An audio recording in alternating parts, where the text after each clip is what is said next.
अस्सलामुअलैकुम students, welcome to the biology class. आज हम चैप्टर नंबर 24 जो कि एवोल्यूशन के नाम से चैप्टर है हमारा, उसका लेक्चर नंबर 6 स्टार्ट करेंगे। और आज के जो हमारे टॉपिक्स हैं उनमें एविडेंसेस ऑफ एवोल्यूशन, जैसा कि आप जानते हैं हमने लेक्चर नंबर 5 से ये टॉपिक स्टार्ट किया था और उसके 2 पॉइंट्स को हमने अपने पिछले लेक्चर में डिस्कस किया था। आज जो है उसमें मज़ीद 3 जो एविडेंसेस हैं डिफरेंट ब्रांचेस से, उसके बारे में हमारी डिस्कशन होगी। इसमें इंक्लूड है comparative anatomy, comparative embryology and molecular biology. सबसे पहले हम स्टार्ट करेंगे कंपैरेटिव एनाटमी से। यहाँ पे जो वर्ड कंपैरेटिव है इसका मतलब होता है कंपैरिजन। जब हम डिफरेंट ऑर्गेनिजम्स के दरमियान किसी भी एक स्पेसिफिक बेस को लेके हम उसको कंपेयर करेंगे तो वो हमारे पास जो है वो ब्रांच में क्या वर्ड आएगा, कंपैरेटिव का वर्ड है। यहाँ पे चूँकि ये एविडेंस एवोल्यूशन का कंपैरेटिव एनाटमी से है, इसका मतलब ये होगा कि डिफरेंट ऑर्गेनिजम्स के अंदर जो कि एवोल्यूशनरी करेक्टर उनके अंदर कुछ हद तक सिमिलर या डिफरेंट हैं, उनमें हम एनाटमिकली उनको कंपेयर करेंगे कि इंटरनल स्ट्रक्चर में किस तरह से उनके अंदर सिमिलैरिटीज़ पाई जाती हैं या डिफरेंसेस हैं जो कि थ्योरी ऑफ एवोल्यूशन को सपोर्ट करते हैं। सबसे पहले एनाटमिकल सिमिलैरिटीज़ की अगर हम बात करें तो डिफरेंट ऑर्गेनिजम्स के अंदर इंटरनल स्ट्रक्चर में बहुत हद तक सिमिलैरिटी पाई जाती है। मैं आपको एनिमल प्लांट दोनों की ही एग्जांपल दे देती हूँ। जैसा कि एनिमल की बॉडी के अंदर बहुत हद तक टिश्यू स्ट्रक्चर में सिमिलैरिटी आपको मिलेगी, यानी हिस्टोलॉजी के अंदर, जो कि अगेन एनाटमी की स्टडी में ही आता है। प्लस उसके साथ साथ अगर आप प्लांट्स के अंदर देखें तो उसमें भी उसके बहुत से जो स्ट्रक्चरल कंपोनेंट है, इंटरनल स्ट्रक्चरल कंपोनेंट, उसमें बहुत हद तक आपको डिफरेंट ग्रुप्स ऑफ प्लांट में सिमिलैरिटी मिलेगी। यहाँ पे कुछ एग्जाम्पल को कोट किया गया है जो कि कन्वर्जेंट और डाइवर्जेंट एवोल्यूशन से हैं। हम यहाँ पे उसको डिटेल में डिस्क्राइब करेंगे। जो पहली एग्जाम्पल यहाँ पे मेंशन किया गया, same skeletal element make up the 4 limb of a human, cat, whales, bat and all other mammals. 4 limb जो कि आप बाजू का स्ट्रक्चर भी उसको कह सकते हैं, राइट। इसको हम स्केलेटन में 4 लिम्ब पढ़ते हैं, जो कि हम मज़ीद चैप्टर नंबर 16 में अपने पार्ट 2 में इसके बारे में डिटेल से पढ़ेंगे। 4 लिम्ब और उसमें पाए जाने वाली जितनी भी बोन्स हैं उनके बारे में। अगर आप 4 लिम्ब का स्ट्रक्चर देखें, ह्यूमन में, कैट में, वेल्स में, बैट में, इन सब के अंदर आपको डिफरेंट जो है वो सिमिलैरिटीज़ मिलती हैं और प्लस उसके साथ साथ आपको कहीं पे फंक्शन सेम नज़र आएगा और कहीं पे आपको इसमें स्ट्रक्चर में सिमिलैरिटी मिलेगी। स्ट्रक्चर और फंक्शन में सिमिलैरिटी की बेस पे हम 2 टाइप के ऑर्गन्स पढ़ते हैं, एक है होमोलोगस ऑर्गन और दूसरा है analogous organs.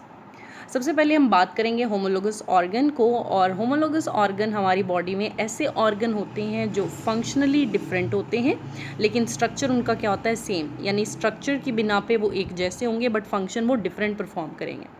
Opposite to that one analogous organs होते हैं जिसमें स्ट्रक्चर डिफरेंट होता है लेकिन फंक्शन वो एक जैसा करते हैं, तो ऐसे ऑर्गन को हम एनालोगस ऑर्गन का नाम देते हैं। होमोलोगस ऑर्गन में जिनमें स्ट्रक्चर सेम होगा और फंक्शन डिफरेंट होगा, हमारे पास एग्जांपल है limbs of man, bat, horse, whales वगैरह। और ये सारे डाइवर्जेंट एवोल्यूशन में आते हैं। डाइवर्जेंट एवोल्यूशन का मतलब है कि जिसमें डिफरेंट फंक्शंस हैं, यानी डाइवर्ज होना, सेम पॉइंट से अराइज होना, सेम ओरिजिन से इनका बनना या निकलना, ये डाइवर्जेंट काइंड की एवोल्यूशन होती है, डाइवर्ज होना, ठीक है। दूसरा जो है हमारे पास एनालॉगस है या एनालॉजी भी इसको कहा जाता है, जिसमें स्ट्रक्चर डिफरेंट है लेकिन फंक्शन क्या होगा, सेम। और उसके एग्जांपल के तौर पे हमारे पास आते हैं wings of bat, birds and insects वगैरह। नेक्स्ट अगर डायग्राम में आप यहाँ पे देखें तो आपको एनालॉगस स्ट्रक्चर में जो एग्जांपल नज़र आ रही है, शार्क है, पेंगुइन है या डॉल्फिन है, इनके अगर आप 4 लिम्ब को देखें तो इन सब में आपको एक स्पेसिफिक किस्म के मतलब सिमिलर, वो इन सब जो है वो अपने इन विंग्स को एक ही पर्पज़ के लिए यूज़ करेंगे, राइट, या 4 लिम्ब को एक ही मकसद के लिए इस्तेमाल करेंगे, that is a swimming phenomena. लेकिन अगर आप इनके स्ट्रक्चर को देखें, जो कि नेक्स्ट आगे आपको यहाँ पे ड्रॉ भी किए हुए नज़र आ रहे हैं, तो उसमें बहुत हद तक डिफरेंसेस पाए जाते हैं। तो functionally similar, structurally different, these are analogous structure.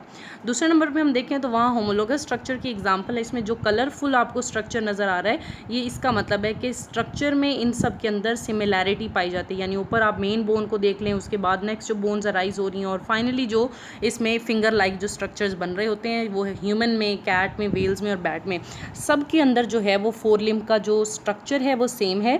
लेकिन आपको पता है ह्यूमन का फोर लिम्ब उसको मुख्तलिफ मकसद के लिए इस्तेमाल करेगा, कैट उसको डिफरेंट पर्पज़ के लिए, वेल्स जो है उसके अंदर इसका फंक्शन और होगा, और बैट में ये इसको स्विमिंग के लिए, सॉरी फ्लाइंग के लिए मोस्टली उसको यूटिलाइज करेगा। So functionally different, structurally same, homologous structure, functionally same, structurally different, analogous structures. और यहीं से ही कन्वर्जेंट और डाइवर्जेंट एवोल्यूशन भी है जो मैंने प्रीवियस स्लाइड के अंदर डिफरेंसेस में मेंशन किया है। नेक्स्ट उसके बाद कंपैरेटिव एनाटमी में हमारे पास एक और जो बहुत अहम पॉइंट आता है इसमें, that is a vestigial organs. Vestigial organ basically क्या है कि चूँकि हम एवोल्यूशनरी कैरेक्टर्स को डिस्कस कर रहे हैं और एवोल्यूशन के ही एविडेंसेस के तौर पे इन ब्रांचेस को स्टडी कर रहे हैं, लिहाजा एवोल्यूशन ये सजेस्ट करती है कि तमाम ऑर्गेनिज्म के कॉमन एंसेस्टर्स थे जिनके अंदर कुछ हद तक स्ट्रक्चर डिफरेंट थे। जैसे जैसे एवोल्यूशन होती चली गई उस दौरान उनके अंदर मॉडिफिकेशन आती गई, तो जो स्ट्रक्चर हमारे एंसेस्टर्स में मौजूद थे, यानी ओल्ड ऑर्गेनिज्म के अंदर मौजूद थे, उसकी कुछ बाकियात उन स्ट्रक्चर की हमारे अंदर या अगले जो डिसेंडेंट्स हैं उनके अंदर मौजूद हैं। फंक्शन चाहे वो बॉडी के लिए नहीं कर रहे, लेकिन वो स्ट्रक्चर के तौर पे यानी एक एवोल्यूशनरी एविडेंस के तौर पे वो स्ट्रक्चर बॉडी के अंदर मौजूद हैं। बहुत सी एग्जांपल हैं हमारे पास इन स्ट्रक्चर को जो कि डिसेंडेंट्स के अंदर मौजूद हैं लेकिन कोई फंक्शन प्ले नहीं कर रहे, लेकिन एंसेस्टर्स में वो फंक्शनल थे, तो ऐसे स्ट्रक्चर को हम वेस्टिजियल ऑर्गन का नाम देते हैं। डेफिनेशन में भी हम कहेंगे these are historical remnants, remnant जो बचे हुए स्ट्रक्चर होते हैं, बाकी तो वैसे ही कहा जाता है, of structure that had important function in ancestor, जो हमारे आबाव अजदाद में खास फंक्शन रोल प्ले कर रहे थे लेकिन no longer essentially present, right, लेकिन अब जो डिसेंडेंट में मौजूद है उनमें इसका कोई खास रोल नहीं है। एग्जाम्पल के तौर पे जो हम वेस्टिजियल ऑर्गन्स की दी गई हैं, number of example are there. For example अब वेल्स का स्केलेटन देखें और डिफरेंट स्नेक का, तो उसके अंदर आपको पेल्विस और लेग की बोन नज़र आती हैं। हालांकि वेल्स और स्नेक दोनों ऐसे ऑर्गेनिज्म है जिसमें लेग्स यानी वॉकिंग का कोई कंसेप्ट नहीं है, ठीक है, यानी वॉक करने के लिए जो बोन्स की यूटिलाइजेशन थी वो नहीं थे। लेकिन इससे पहले जो अर्ली इसके एंसेस्टर्स थे, चूँकि आप जानते हैं कि उसमें जो इंसेक्ट्स का, इन्वर्टिब्रेट का जो एक ग्रुप आता है आर्थ्रोपोडा, उनमें वॉकिंग एबिलिटी थी, लिहाजा उसके जो है कुछ रेमनेंट्स या आपको वेस्टिजियल ऑर्गन इनकी बॉडी में मिलेंगे। दूसरी एग्जांपल वर्मीफॉर्म अपेंडिक्स की है जो कि कार्निवोर के अंदर आपको मिलते हैं, और तीसरी एग्जांपल जो है ईयर मसल्स इन मैन है। So these all are the example of vestigial organ. आपको यहाँ पे फिश में भी नज़र आएगा और प्लस उसके अलावा आई मसल्स और टेल बोन और वर्मीफॉर्म अपेंडिक्स एग्जाम्पल भी हैं। यहाँ पे हमारी पहली ब्रांच एंड होती है, that is a comparative anatomy. Next उसके बाद जो सेकंड पॉइंट है वो है कंपैरेटिव एम्ब्रियोलॉजी, जिसका जिक्र नेक्स्ट स्लाइड के अंदर नेक्स्ट वीडियो के अंदर होगा।